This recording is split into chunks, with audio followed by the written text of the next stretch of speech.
In general, I like the color green, I have green eyes, I have a green iPhone, so I thought it would be cool to have custom green AirPods, which are right in here.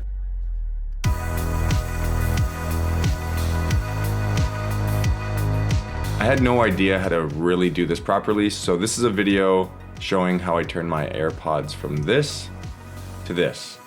And I'll go over every step along the way, including all the mistakes I made. The initial plan was simple: use regular green spray paint. But AirPods have speakers and sensors and microphones, and none of those areas would like any paint on them, so I had to think of a way to cover them. The simple way would be painter's tape, use an X-Acto knife and cut around it, but I didn't want to go in that direction, so I had to think of a different way. According to one of the videos I saw online, they suggested removing the glossy layer off the AirPods before painting them, and they also suggested using nail polish remover and cotton. So I thought, why not? In theory, it made a lot of sense, but in practice, it was a ridiculous disaster.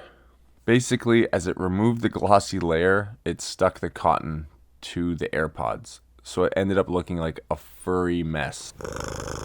Plus, it messed up my fingers too. I tried to pull the cotton off, but it just wasn't working, so my only solution was to try and sand it off. In hindsight, I think I would have just skipped the nail polish remover step and just gone right to light sanding. So next I decided to use some alcohol, actual alcohol, I think it was vodka, to clean the surface and remove any of my earwax that may or may not have been on the AirPods. Another negative effect of using the nail polish remover is it kind of liquefied the polish. So it covered up the small sensor in the back.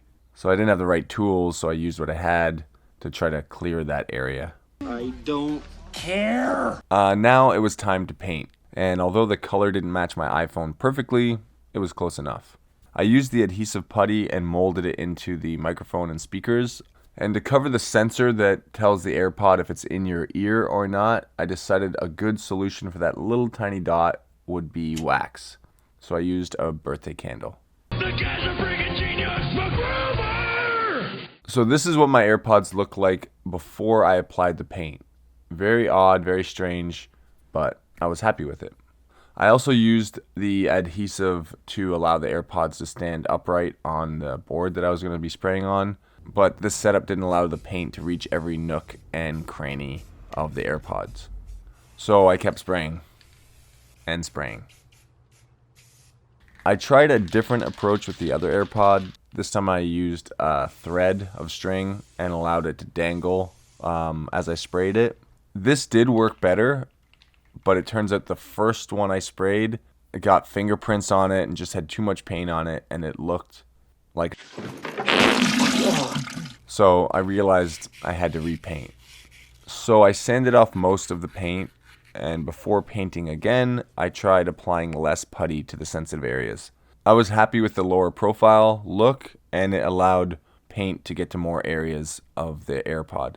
Also, I took a different approach on the sensor on the side. So instead of using wax, I tried glue this time. Just a tiny dab of your standard Elmer's glue. MacGyver! So after spraying them again and letting them dry, this is what they look like. I think they look pretty good. I'm actually really happy with how they turned out to this point. They look clean, they look slick, so it's not done. I still need a finishing coat to go over the paint so the paint doesn't come off in my ears. Before giving a final coat, I decided to take off the adhesive tacky putty and did a little touch-up job with a little paintbrush to get rid of some of the white areas. And then after that was complete, it was time for the final spray. For the final coat, I used just a simple kind of interior-exterior spray and then let it dry and sprayed again. So this is the final AirPods. The good news is they still work. It was something I was really afraid of. It's kind of odd to decide to paint really expensive earphones when you don't really know what you're doing.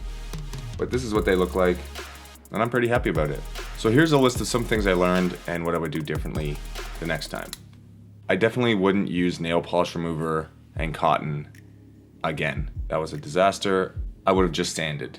I would still use the alcohol to clean. I think that was a good idea and a good way to kind of prep the surface before painting it. I would still go the route of using that adhesive putty over tape, but I would use the low profile version that I used towards the end as opposed to the big gigantic thing I started with. When painting the AirPods, I definitely overpainted. So one solution would have been to elevate the surface so it was more on a tabletop instead of on the ground, so I could get every angle and not overdo it. Another big mistake I made is I didn't pre-purchase all of the supplies I would need to finish the job. The clear coat didn't get applied till like a month after because I just didn't have it, but I did it. I don't think I'm any cooler now that I have green AirPods, but at least I wanted to do something and I did it, and there's always that. Hey Siri, please like and subscribe. Okay, Mark, I will. Thank you. Bye. Bye, you huge nerd.